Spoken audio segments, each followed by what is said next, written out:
Hi, welcome to J2 health channel. நாம் இந்த வீடியோவில் முக சுருக்கம் நீங்கி முகம் பளபளப்பாக மாற என்ன பண்ணணும்னு பார்க்க போகிறோம். தினமும் பாலில் தேவையான அளவு தேன் கலந்து சாப்பிட்டு வந்தால் எந்த நோய்களையும் எதிர்த்து நிற்கும் ஆற்றலை உடல் பெற்றுவிடும். முகம் அழகாகவும் பளபளப்பாகவும் இருக்கும். தினமும் முகத்தில் ஆலிவ் ஆயில் பூசி வர முக சுருக்கம் நீங்கி பளபளப்பாக இருக்கும்.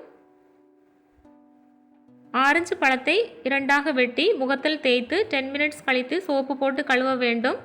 இப்படி தினமும் செய்தால் முகம் பளபளப்பாக மாறும். உலர்ந்த ரோஜா இதழுடன் சிறிது பன்னீரும் சந்தனமும் அரைத்து முகத்தில் தடவினால் தோலின் நிறம் பொலிவு பெறும். பால், கடலை மாவு, மஞ்சள், சந்தனம் அனைத்தையும் கலந்து முகத்தில் தடவி பிறகு குளித்தால் முகத்தின் சுருக்கங்கள் மாறி முகம் பளபளப்பாகவும் புது பொலிவுடனும் காணப்படும். இந்த வீடியோ பார்த்ததுக்கு நன்றி. இன்னும் பல தகவல்களுடன் நெக்ஸ்ட் வீடியோவில் பார்க்கலாம்.